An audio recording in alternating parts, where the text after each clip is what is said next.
who runs the pro-Darwin, anti-religion blog Pharyngula, says science eroded his faith as well. I never hated religion. I found religion quite comfortable, and I liked the people in it. What led to the atheism was learning more about science, learning more about the natural world, and seeing these horrible conflicts with religion.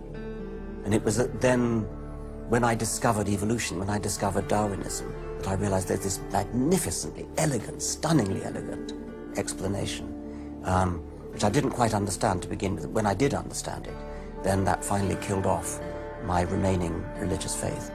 After hearing these stories, I was not surprised to discover that most evolutionary biologists share Professor Dawkins' views. It appears Darwinism does lead to atheism, despite what Eugenie Scott would have us believe.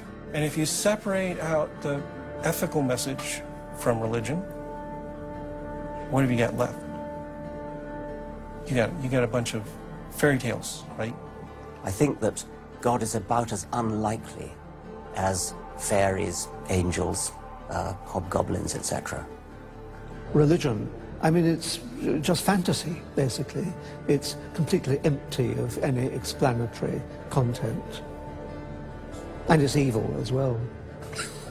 Half the people in this country think that drugs is what you have to regulate to make us safer, and half the people think guns, that's what you got to regulate to make us safer. But I always think if you're going to regulate one thing that has the most potential to cause death and destruction, religion. You got to start with religion, and Religion is an idea that gives some people comfort, and we don't want to take it away from them. It's like knitting. People like to knit. You know, we're not going to take their knitting needles away. We're not going to take away their churches.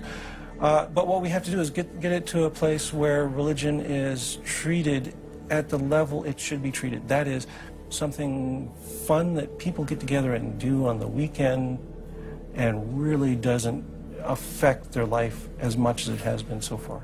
So, what would the world look like if Dr. Myers got his wish? Greater science literacy, which is going to lead to the erosion of religion. And then we'll get this nice positive feedback mechanism going, where as religion slowly fades away, we get more and more science to replace it.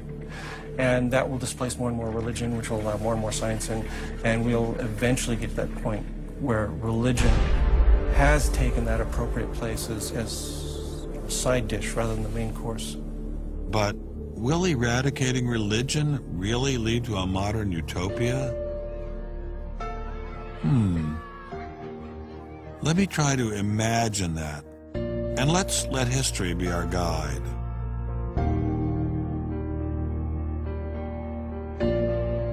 In part, I think Matthew Arnold put his hands on it when he spoke about the withdrawal of faith. There is a connection between a society that has at least a minimal commitment to certain kinds of transcendental values and what human beings permit themselves to do one to the other. That got me thinking, what other societies have used Darwinism to trump all other authorities, including religion? As a Jew, my mind leapt to one regime in particular. The connection between Hitler and Darwin is, of course, historically a difficult connection because they were separated by a good many years. One was English, one was German.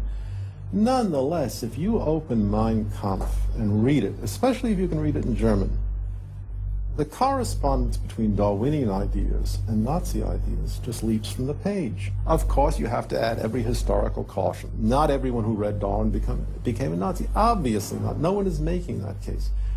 Darwinism is not a sufficient condition for a phenomenon like Nazism, but I think it's certainly a necessary one. This was a connection I had to explore personally.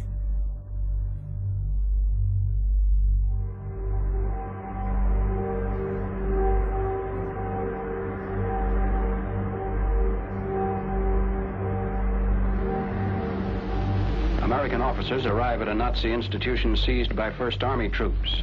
Under the guise of an insane asylum, this has been the headquarters for the systematic murder.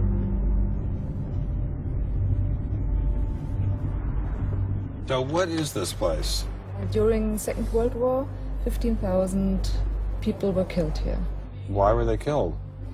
They were killed because they were people with handicaps, Why kill them? What's the point of killing them? People who were not able to work, people who were not able to live by themselves, that they were useless eaters. Useless eaters. And life unworthy of living. This idea grew up in the 20s. So long before National Socialism, biologists, anthropologists, they thought that maybe mankind could, or the government could interfere into the growth of the population. I see. And they had the utopia that they would have a society without illness and without handicap. Alles Lebensschwache geht in der Natur unfehlbar zugrunde. Wir Menschen haben gegen dieses Gesetz der natürlichen Auslese in den letzten Jahrzehnten furchtbar gesündigt. Wir haben unwertes Leben nicht nur erhalten, wir haben ihm auch Vermehrung gewährt. Die Nachkommen dieser Kranken sahen so aus, die tiefer stehen als jedes Tier. So this was a Darwinian concept? Yes. And also a Malthusian concept, very much Malthusian. Malthusian? Thomas Malthus, who said that there was a shortage of resources, English philosopher, so there was a shortage. Yes, but the Nazis, they relied on Darwin. They relied on Darwin? Yes, Darwin and German scientists. Patients were led down this hallway to Nazi doctors who decided who would live and who would die. They were accompanied by 15 nurses. Nurses, yes. Nurses, male and female nurses. So nurses were helping lead them to their doom. Yes.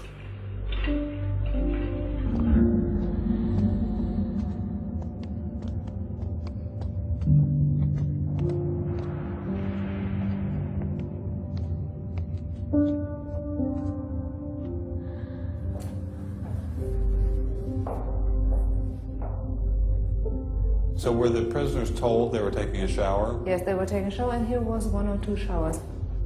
So how many people were brought into this room? 60 to 70.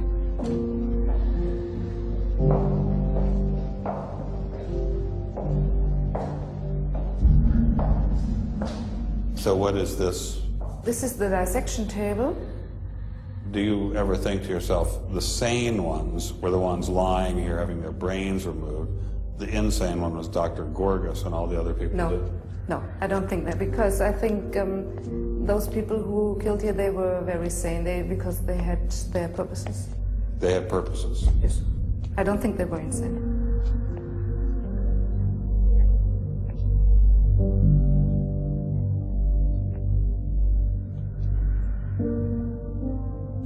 They had 2 crematory ovens. I see. And they killed about 70 people. A day? So a day, so they had... That's barely enough time. And they only killed from Monday to Friday.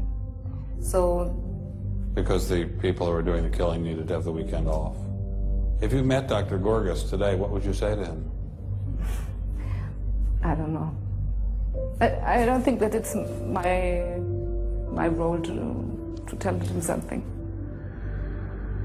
It's difficult to describe how it felt to walk through such a haunting place, to know that these cold stone and tile walls were the last things the victims of Hadamar ever saw. I wanted to explore this connection further, so I met with the author of From Darwin to Hitler, Dr. Richard Weikart.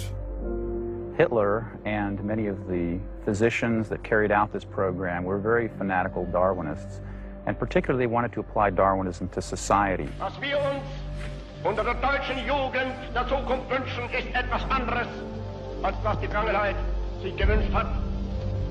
Wir müssen einen neuen Menschen werden. Auf das unser Volk nicht an den typischen Degenerationserscheinungen dieser neuen Zeit zugrunde geht. Many of these people in the 19-teens, 1920s, who were putting forward some of these ideas about racism were considered the leading scientists. These were Darwinists who were taken seriously by fellow academics. It's not to say that all academics believed it. These leading academics, were there any of them who were Americans? There were plenty of Americans who were saying similar kinds of things. Not only were Americans saying such things, they were pioneers in this fledgling science known as eugenics. They thought they could help evolution along by sterilizing the so-called feeble-minded, and prohibiting them from getting married. Physicians who are aware of the history of 20th century American medicine harbor some bad feelings towards Darwinists because of eugenics. And the eugenics, which was an attempt to breed human beings, it was the darkest chapter of American medicine ever. There were 50,000 people involuntarily